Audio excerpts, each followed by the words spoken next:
afternoon and welcome to our press conference. I'm joined here on stage by President Lagarde and by Vice President de Guindos.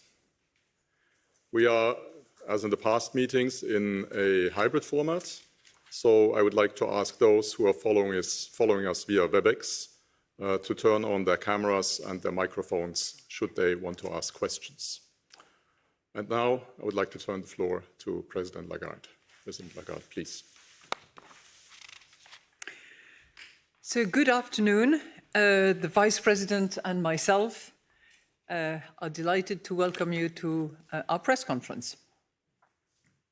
The Governing Council decided today to raise the three key ECB interest rates by 75 basis points. With this third major policy rate increase in a row, we have made substantial progress in withdrawing monetary policy accommodation. We took today's decision and expect to raise interest rates further to ensure the timely return of inflation to our 2% medium-term inflation target following our meeting-by-meeting approach. Inflation remains far too high and will stay above our target for an extended period. In September, euro area inflation reached 9.9%. In recent months, soaring energy and food prices, supply bottlenecks, and the post-pandemic recovery in demand have led to a broadening of price pressures and an increase in inflation. Our monetary policy is aimed at reducing support for demand and guarding against the risk of a persistent upward shift in inflation expectations. The Governing Council also decided to change the terms and conditions of the third series of targeted long-term refinancing operations known as TLTRO III. During the acute period of the pandemic, this instrument played a key role in countering downside risks to price stability. Today, in view of the unexpected and extraordinary rise in inflation, it needs to be recalibrated to ensure that it is consistent with the broader monetary policy normalization process and to reinforce the transmission of our policy rate increases to bank lending conditions. We therefore decided to adjust the interest rates applicable to TLTRO III from November 23, 2022, and to offer banks additional voluntary early repayment dates.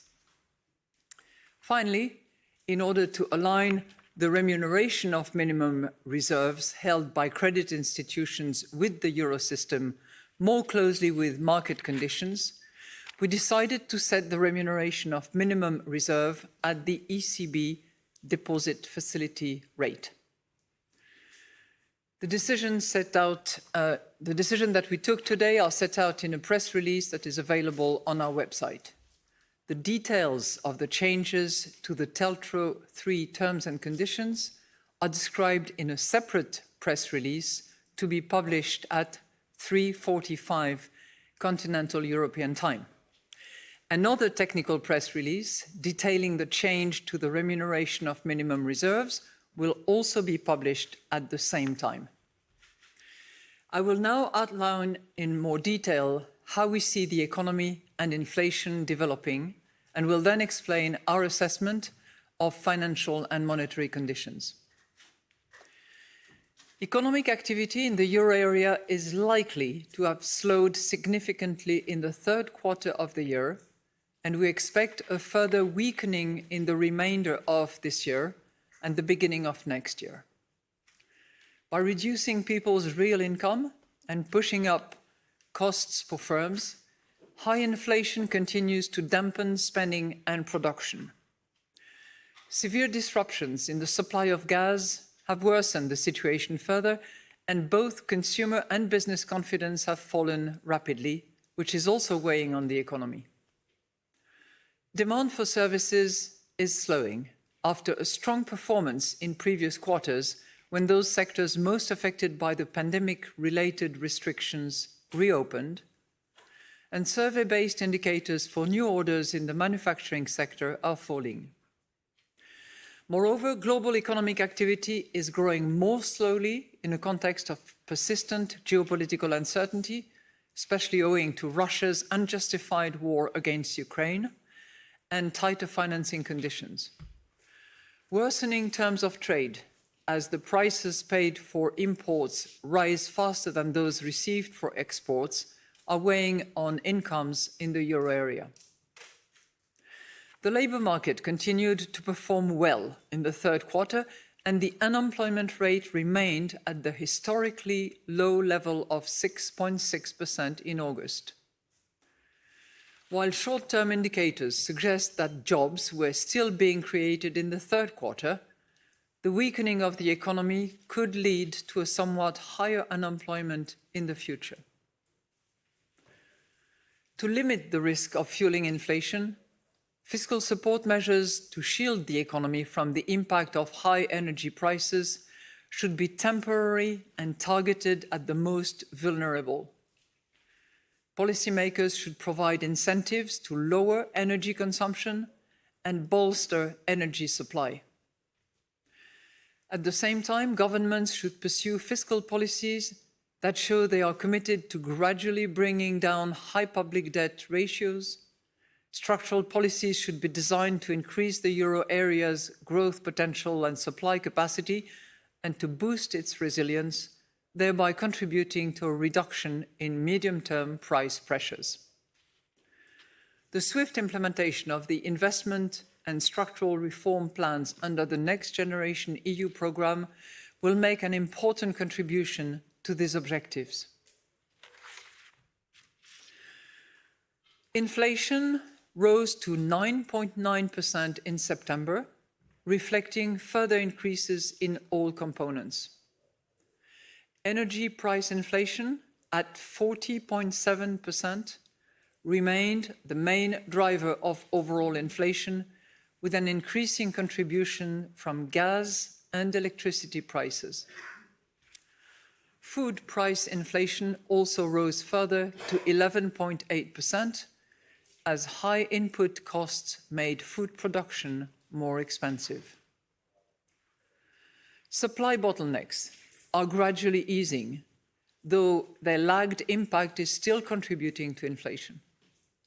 The impact of pent-up demand, while weakening, is still driving up prices in the services sector.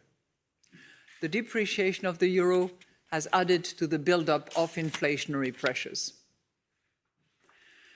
Price pressures are evident in more and more sectors, in part owing to the impact of high energy costs feeding through to the whole economy. Measures of underlying inflation have thus remained at elevated levels. Among those measures, inflation excluding energy and food rose further to 4.8% in September.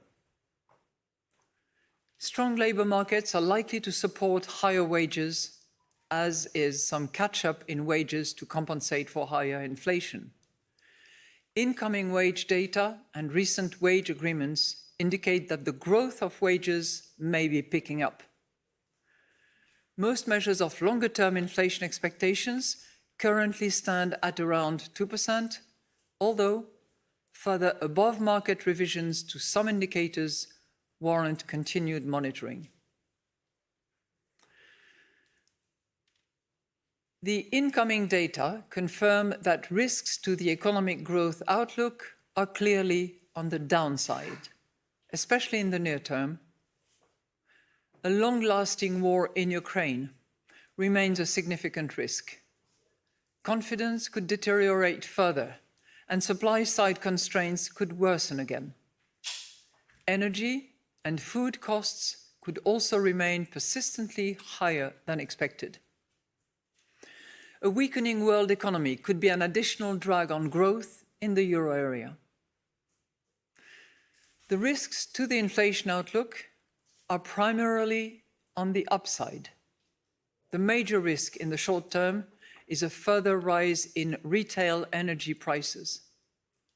Over the medium term, inflation may turn out to be higher than expected if there are increases in the prices of energy and food commodities and a stronger pass-through to consumer prices, a persistent worsening of the production capacity of the euro area economy, a persistent rise in inflation expectations above our target, or higher than anticipated wage rises.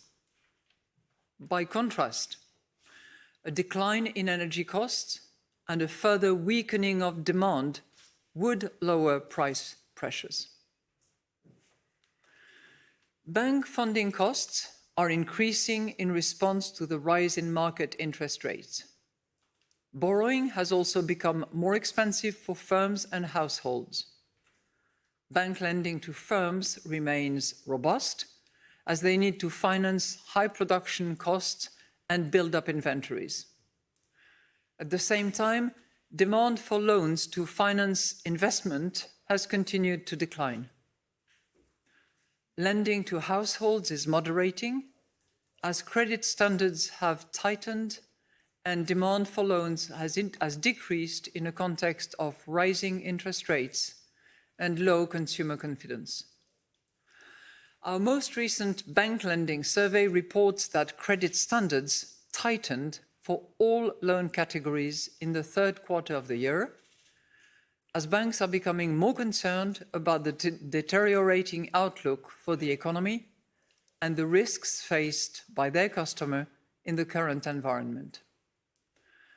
Banks expect to continue tightening their credit standards in the fourth quarter. So summing up, today we have raised the 3 key ECB interest rates by 75 basis points and expect to raise interest rates further to ensure the timely return of inflation to our medium-term target. With this third major policy rate increase in a row, we have made substantial progress in withdrawing monetary policy accommodation.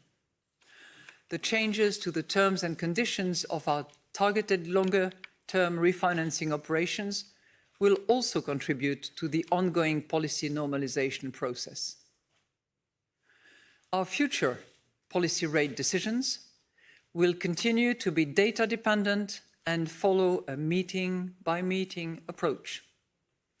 We stand ready to adjust all of our instruments within our mandate to ensure that inflation returns to our medium-term inflation target. And we now stand ready to take your questions. Thank you, President Lagarde. And the first question goes to Caroline Look of Bloomberg News. Caroline, please. Hi, good afternoon, President Lagarde.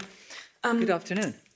Could you tell us whether you are comfortable with the expectation that interest rate steps are going to slow after today's decision and peak somewhere around 3% next year? And secondly, since we're now at the lower end of the neutral rate estimates, would it be fair to assume that the ECB could be ready to lay out a plan for reducing its balance sheet at its next meeting in December? So that's a bag of questions that you put into one question.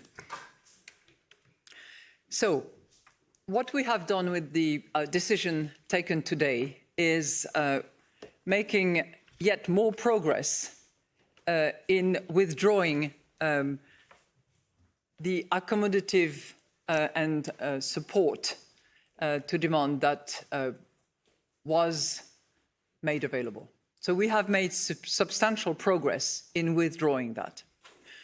Have we completed the job? Have we finished the normalization of our monetary policy, as we have called it? No. There is still ground to cover.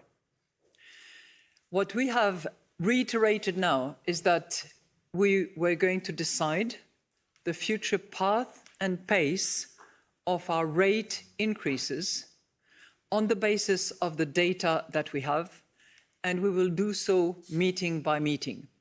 So we are very much and deliberately turning our back to forward guidance, which is not helpful in the current circumstances, given the level of uncertainty that we have pretty much all around. So what we are saying here is, number one, we continue and make substantial progress in withdrawing. We will have further rate increases in the future. So the normalization process continues. And at some point in time, we will have, of course, to identify the rate which will deliver the 2% medium-term target that we have.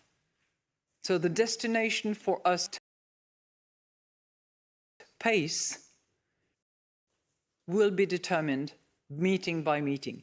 And, you know, to do that, as I said, it will be data dependent and it will be meeting by meeting. But we will look precisely at three key factors, just to give you a bit of flavor of how we are going to work in the next meetings that we have. First, we will look, of course, at the inflation outlook, which takes into account the evolution of the economy, including the higher likelihood of a recession. So, number one, the inflation outlook. This is what we are fighting. It's the inflation. That's the first one. Second is we will also take into account the measures that we have taken so far, because in the last 3 meetings, including this one, we have hiked by 200 basis points. And third, we will also be attentive to the transmission lag of monetary policy. And we know, as we do that any decision that we make is not going to have an immediate impact on inflation, but will be subject to the time lag that always affects monetary policy decisions. So that gives you, I hope, a bit of the flavor of the thinking and the rationale behind those decisions that will be made and those hikes that we will decide in the near future. I think you had a second question, which had to do with our balance sheet. So you covered it all in one question. Not all, because there are lots of other interesting and decisive matters that we discussed. Well, let us call it the reduction of our APP monetary portfolio. This is a matter that we have discussed at our last retreat amongst ourselves governors. And we did not discuss the substantive issues today, deliberately, because we decided on a lot of issues.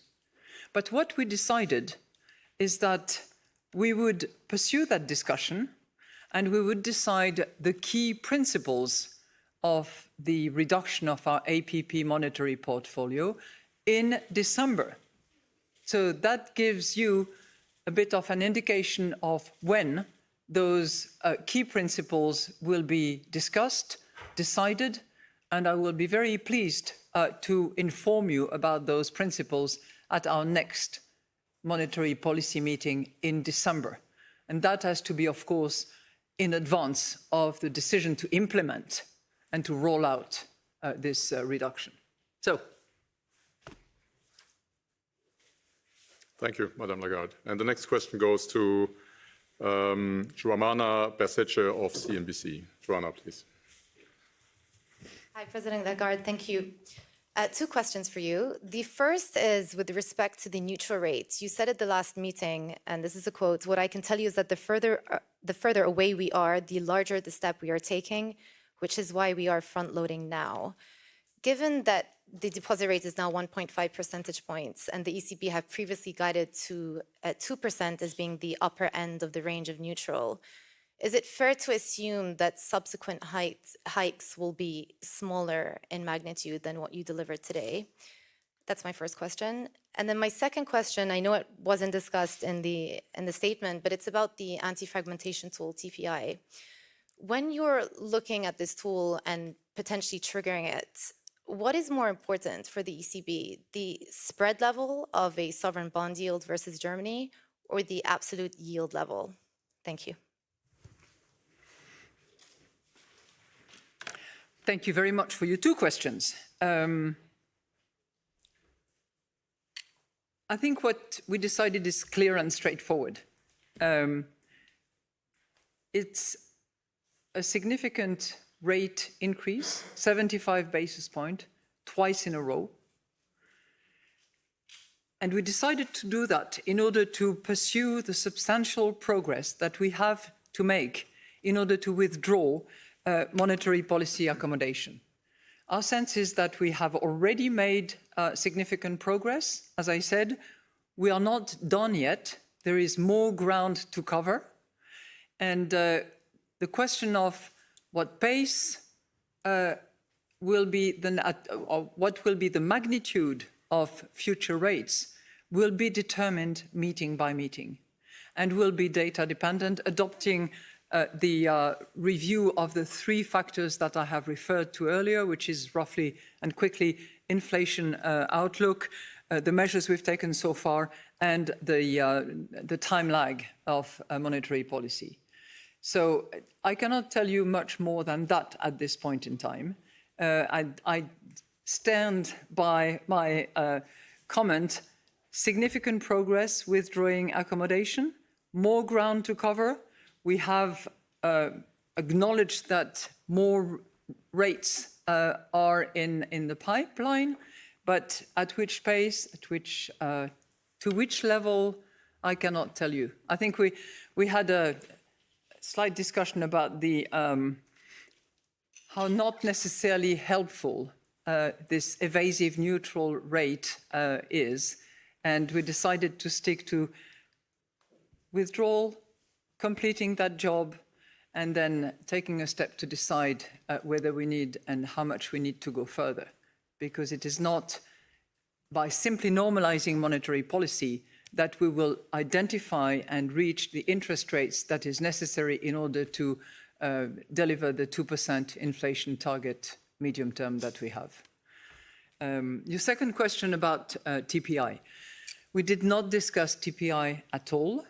And we have said, and I have said very clearly that in order to trigger TPI, we will look at a series of indicators, amongst which the spreads, the yields, but a few other indicators as well.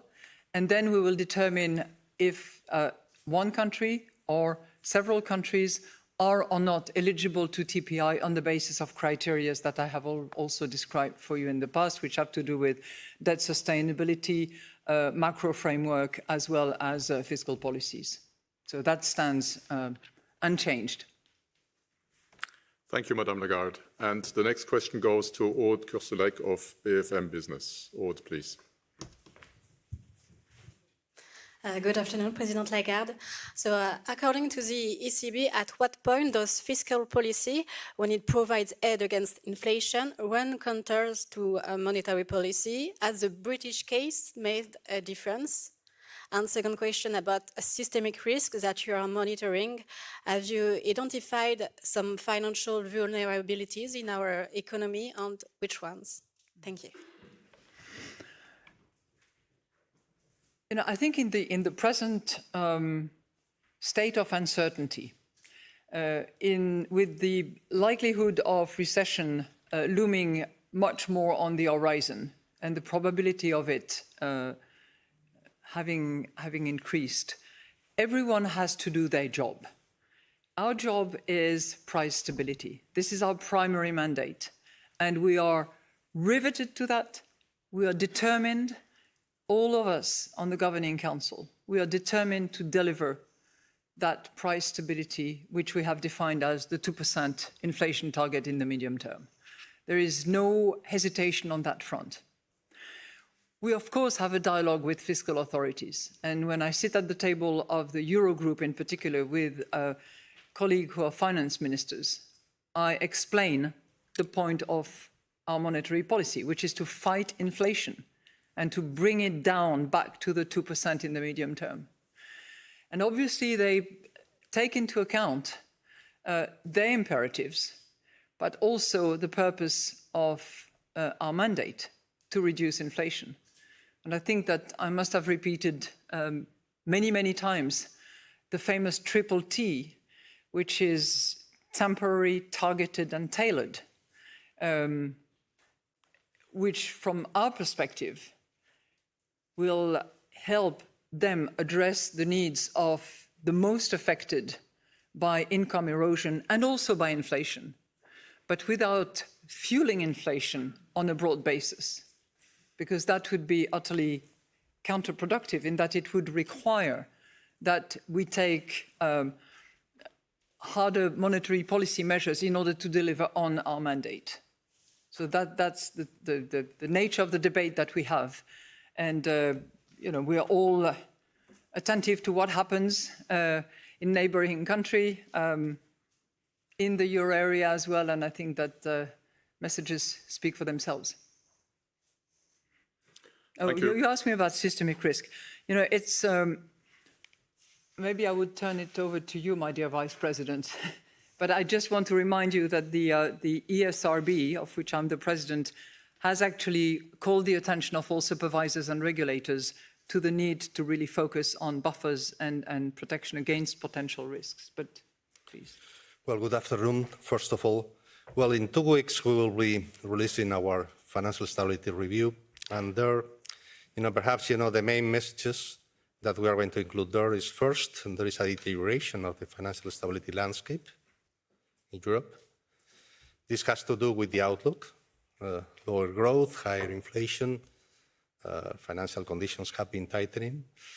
So we will refer to for instance, the situation of households, corporates, governments. The situation of the banks is positive. Now banks are much more resilient than they were, for instance, 10 years ago at the beginning of the financial crisis. But we have some concerns with respect to the non-banks. In the non-banks, taking into consideration the outlook, taking into consideration the situation of inflation, taking into consideration what is happening now in terms of financial conditions, then, we have to be very vigilant because we know perfectly that perhaps, in a remote corner of the financial system, we can have, a situation that could become difficult or complicated, and to amplify, the financial tightening that we have seen over the last months. Thank you, Vice President, President. And the next question, now turning to WebEx, I would like to give to Balazs Korani of Reuters. Balazs, over to you, please. Good afternoon, and thank you for taking my questions. President Lagarde, could you please unpack for me your statement that you expect to raise rates further? Because from the statement, the word several is missing, but in your reply to Caroline, you used the word increases in plural. So just to be sure, are we looking at several more increases, more than one? And last time you gave us a number, 2 to 4 meetings. How does that number look like as it stands now? My second question is regarding telcos, because I'll be honest with you, having read your statement, it's not any more clear to me what you've done. The intention is clear, you want banks to repay early, clear, fine. But how? What are the numbers going to look like? I know a statement's coming in a few minutes, but if you could give us some numbers so I kind of understand what's going on.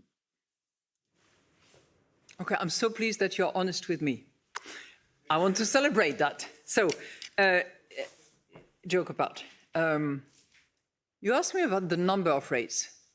And, in the past, I did communicate our intention to move towards the neutral rate as a first step in the normalization process. What I'm telling you now is that we have made progress on that normalization path, but that we still have ground to cover, okay?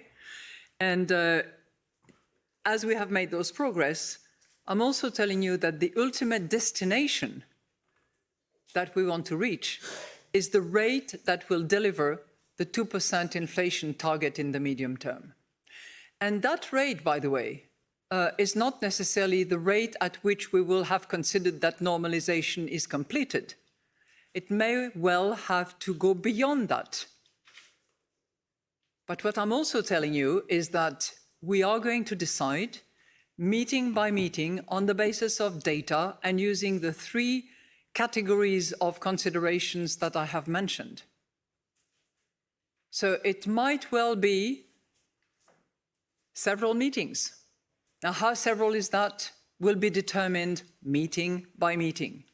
We know the path, we know the journey, we know the destination, which is not as clear as a figure that you would like to pin down, because we cannot do that.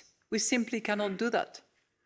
We are not even in October at a meeting when we have a set of data that help us have projections, outlook for growth, outlook for inflation. We will have that in December, and we will take all these elements into account to determine what rate, by how much rate, will be increased.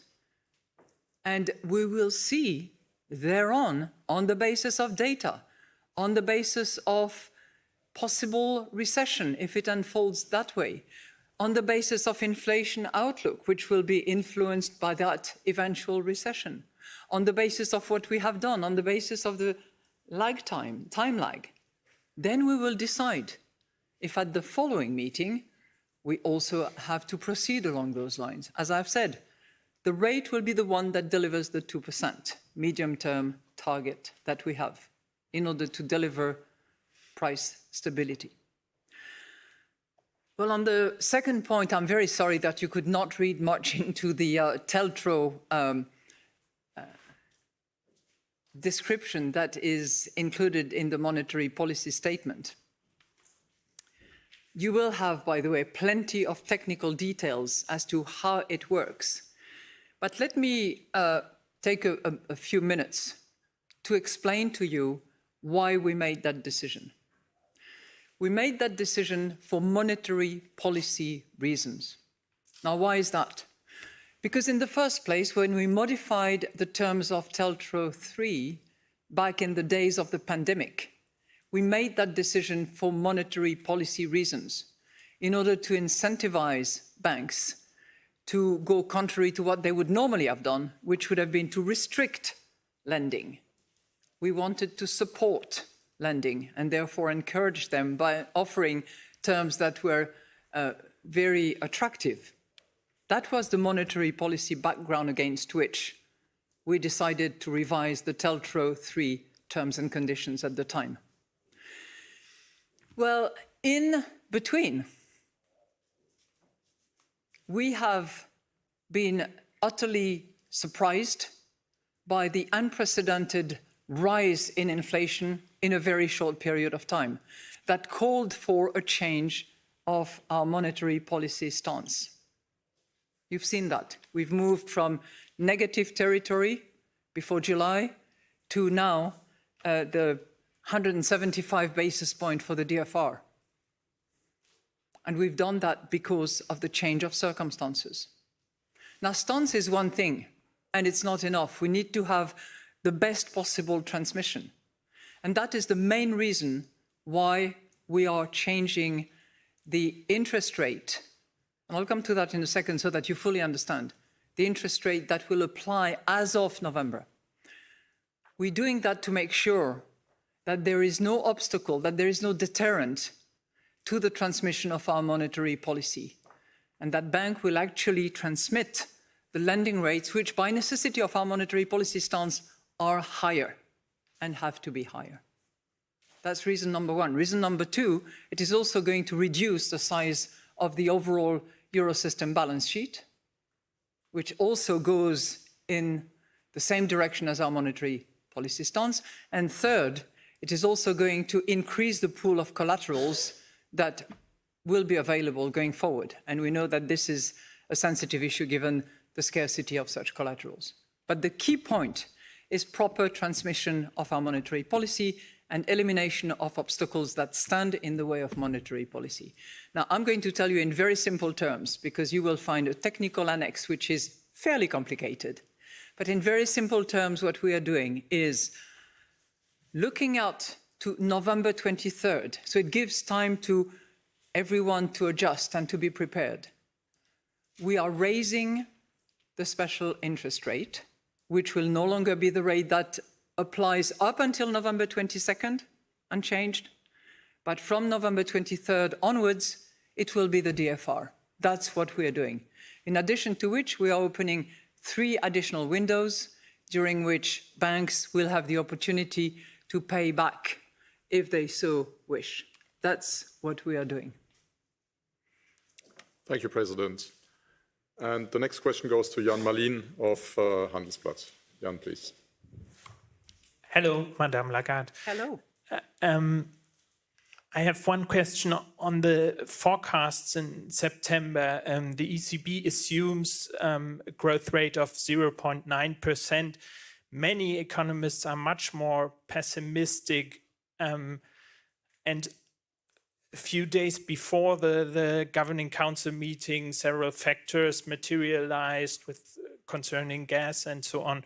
Would you say that it's fair to say that we are now in the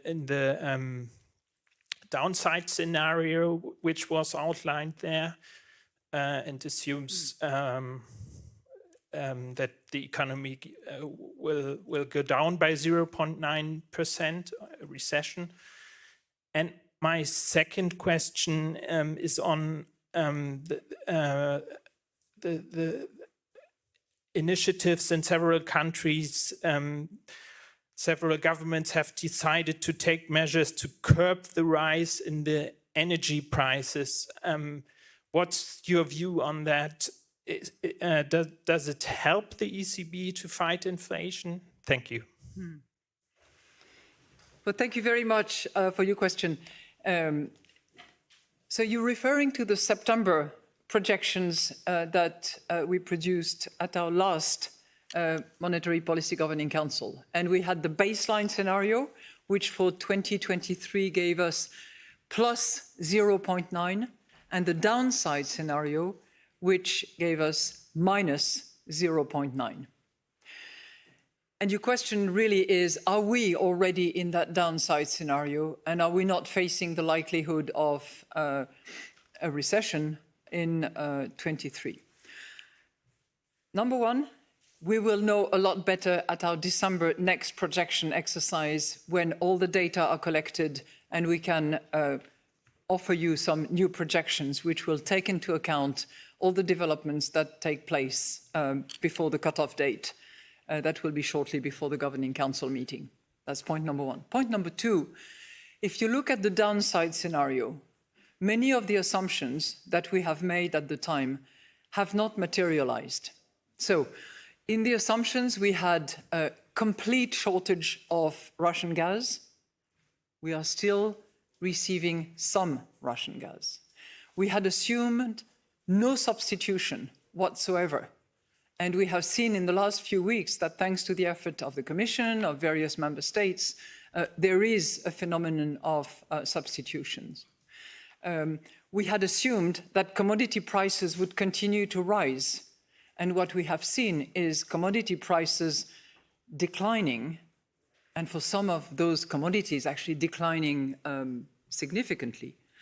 So we are not in the assumptions of the downside scenario. Is that to say that we are in our baseline? No, because there have been developments that are hallowed with uncertainty, but that are clearly, and we say so in the risk assessment in the monetary policy statement, which are clearly to the downside. And we will incorporate those risks if they materialize in our baseline in December, which will give us a chance to have a more accurate picture for both 22, 23, and 24. But, you know, when you look at all the sort of intermediate indicators that we observe in between two projection exercises, there is a slowdown at play. Clearly, there is a slowdown. On the positive front, we see less supply bottlenecks. We still see very strong labor and all the numbers except the intention to hire. But other than that, positive. We see fiscal support in discussion at the moment, and I'll come to the end of your question on that front. But pretty much all other indicators are pointing downward. Now, you referred to some of the measures that were decided by member states in order to curb energy prices, which is, you will remember, contributing massively to inflation. Plus 40.7% from September 22 versus September 21. It's a massive increase and a significant contribution to the inflation that we are facing. I was going to give you a Normandy response, which is peut-être banque, non peut-être banque, oui, but that's not the appropriate way to address it. It is all going to depend on how it is designed, what kind of transfers are operated, and how transfers, if such transfers take place, are financed. And obviously, as we say in the monetary policy statement, we welcome structural reforms that will target the energy markets in particular. And we hope that these reforms can be led and developed by the European Commission for all European members, if at all possible. Thank you. Thank you very much. And the next question goes to Martin Arnold of the Financial Times. Martin, please. Hello, Madame Lagarde. I'm sure you've seen the comments by several European leaders, including the French President, the Finnish Prime Minister, and most recently the new Italian Prime Minister, who've all issued critical warnings about central banks pushing the economy into recession, crushing demand, and warning against these moves in order to salvage the credibility of the central bank and to fight inflation. What do you make of these remarks? And secondly, the markets are pricing in further rate rises up to about 3% in your deposit rate. Do you think that's reasonable? Thank you. Well, thank you very much for your two questions. On your first one, we have to do what we have to do. A central bank has to focus on its mandate. Our mandate is price stability, and we have to deliver on that using all the tools we have and selecting those that will be most appropriate and most efficient. That's what we're doing today by deciding a rate hike and by changing the interest rate of TLTROs going forward. Is that to say that we are oblivious to the risk of recession? Obviously not. And obviously we are concerned particularly about those who have low income and who are more vulnerable to not only the risk of recession, but to the reality of inflation. And when we fight inflation, we think of our mandate, but we think about those people who are suffering most from inflation. And we will continue doing so. And we believe that in the present set of circumstances, given the instruments and the analysis that we can do, the decision that we make today is the most appropriate in order to restore price stability, which, as you know well, is critically important for not just the stability of prices, but also for the economy to actually prosper and recover. Obviously, recession likelihood, numbers resulting therefrom, will be taken into account in the analysis that we conduct at our next December meeting when we have far more in-depth data and information.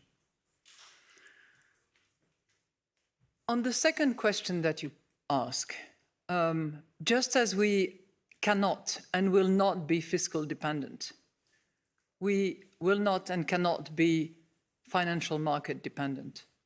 We take into account financial market expectations. We look at them. This is one of the elements that enter into our considerations, but this is not it. And as I said, we've got to do what we've got to do. Our job is price stability. Markets have to do what they have to do. Thank you, President Lagarde. And the next question goes to Rove Kresic of the Croatian television station Nova TV. Rove, please. Welcome.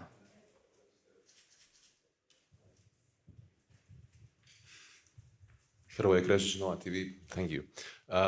So, as you probably may have heard, Eurozone is about to expand. Croatia will be the next member. And what we have witnessed in previous terms. Usually countries that introduce euro see mild inflation next after the introduction. Do you see that we'll be seeing a multiplying effect in Croatia, given the raging inflation that we're already seeing in the rest of Europe and in Croatia as well? And my second question is, we hear a lot, especially in Croatia, what the introduction of euro means for Croatia, but what does it mean for euro? What's going to be the impact for the Eurozone and the rest of the monetary union? Thank you. Well, thank you very much. And as I said to you and to your colleagues from Croatia, welcome. We're very pleased to have you with us today. And I'm personally delighted that Croatia is joining the club. It's no longer 19 member states, it's 20 member states. And as of now, as you probably know, already 20 governors at the governing council table, because your governor is already participating as an observer, not participating in the votes actually, but he's there with us. I know, because there's a lot of work that has been going on for the last 12 months at least, that a lot of precautions and a lot of measures have been decided by the Croatian authorities, both Ministry of Finance and Central Bank of Croatia, in order to alleviate the risk of price increases that happen inadvertently as a result of conversion. So, you know, whether it is by way of required comparator of prices in the previous currency versus euro, or whether it is the special accountability of all the price setters, I think that Croatia has actually learned from what we all have gone through more than 20 years ago, when the euro was introduced in a much smaller group of countries.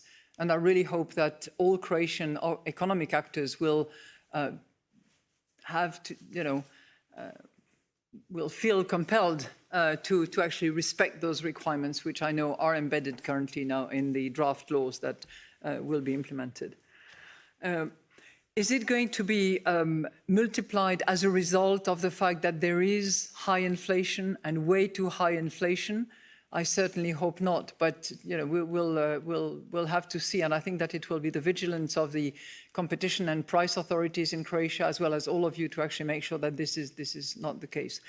What does it mean to welcome Croatia? Well, first of all, I think it's always nice when you have a new member and an additional member in the family, and we are certainly thrilled about that. It's a country that has made tremendous effort to align with the rules and regulations, to comply with the expectations and the requirements, that has passed all the tests, both under the review of the Commission and with our own legal assessment.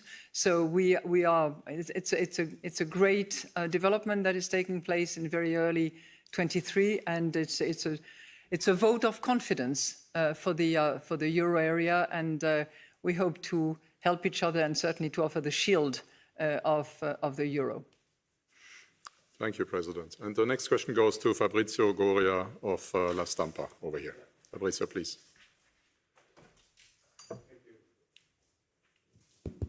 Thank you, President Lagarde, for this opportunity. I have two questions, actually.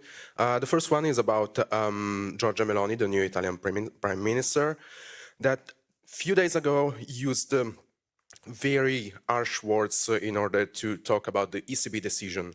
So do you see those words as a signal of a rising malcontent attitude about the ECB path from a founding member of Europe? And the second one is about the profitability of banks. Are you worried about that because of the latest decisions about deposits and rates? Thank you. Well, first of all, I don't want to comment political discourses, and I would certainly refrain from that.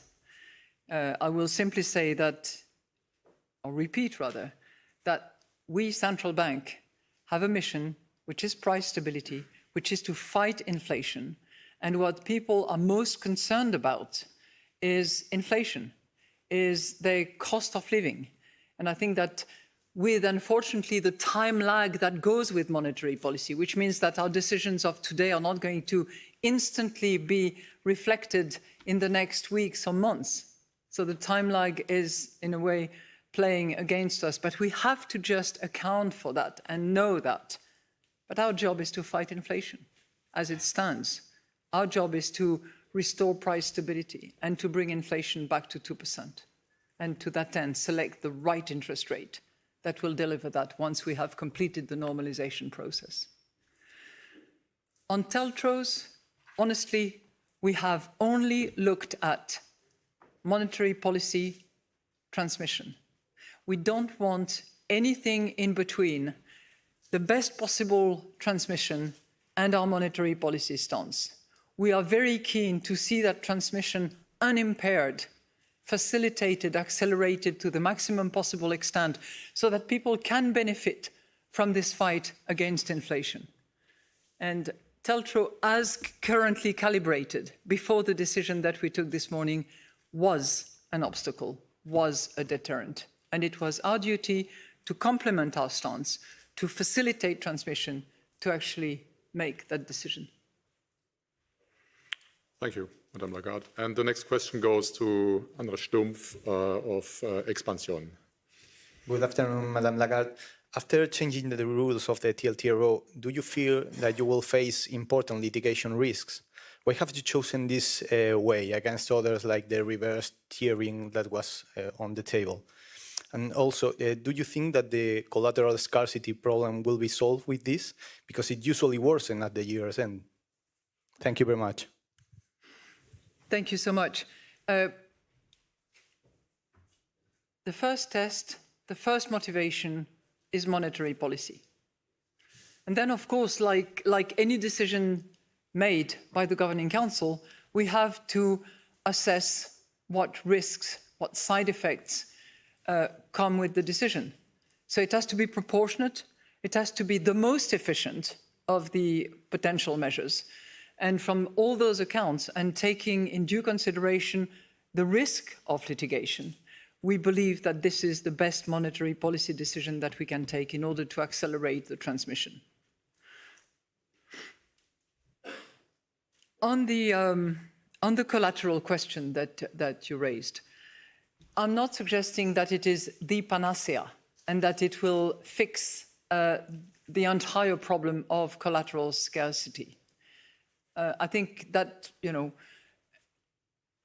was taken into consideration in the decision-making process of the Governing Council, but as a third component. It will so happen that if the banks decide to repay earlier, there will be more collaterals available, and as such, it will facilitate addressing the scarcity. But it's not the panacea, and not certainly the main motivations. And you're right that at year end, things become a bit more tense. We are monitoring that very carefully. Thank you, Madame Lagarde. Turning back to WebEx, I would like to give the floor now to Eshe Nelson of the New York Times. Eshe, please. Hi, good afternoon. I'm sorry I couldn't join you in person today. Just wanted to ask two questions. Firstly, on fiscal policy, you've been very clear about the goals that fiscal policy should have in relation to inflation, but has any of the decisions taken by European governments so far encouraged discussion amongst policy members about the impact they might have on monetary policy? And then my second question is on the changes, the terms of TLTROs. Could you just talk a little bit about what you anticipate the real economy impact to be of these changes in these terms? Thank you very much. Thank you so much for your question. And next time, please come. Frankfurt is beautiful and sunny. We have the benefit of a very warm October, which is helping in many ways, even though it is the stigma of something that is far more difficult and dangerous for us all, talking about climate change here, not regular matters that many of you deal with. On the fiscal policy, first of all, you have to know that the Commission is doing a very thorough job in assessing the design, the impact of the energy measures that are decided by various member states. And in doing so, the Commission takes into account I think they take into account 2 T's. I'm in favor of 3 T's, but it doesn't matter. They take into account how temporary those measures are and how targeted they are, I'm also concerned that they should be tailored at incentivizing the saving of energy by those people who are eligible to the measures that are decided. So the Commission does that job and has a dialogue with the member states when they decide to implement changes. I'll give you an example of a measure which has been adopted by some member states, which is to actually provide for a particular price, which is typically lower than market price, which may have some variation up or down, but a particular price, up to a certain amount of consumption, which is either determined with reference to the past or with reference to the potential necessary consumption. And anything in excess of that then is invoiced at market rates. That's what I would regard as targeted and temporary by nature, because it's framed in that fashion. And tailored as well, because it gives an incentive to actually stay below the threshold to those people who are eligible. That's just by way of example of what, in our view, can actually work. On TLTROs, let me just repeat that what we want is the best possible transmission of our monetary policy. And by removing the very attractive rates that were available for monetary policy considerations of 2 years ago, we are focusing on the transmission. That will necessarily lead, given that borrowing costs might be higher, to lending costs that will be higher as well. That is inevitable, given the monetary stance that we have. Thank you. Thank you, Madame Lagarde.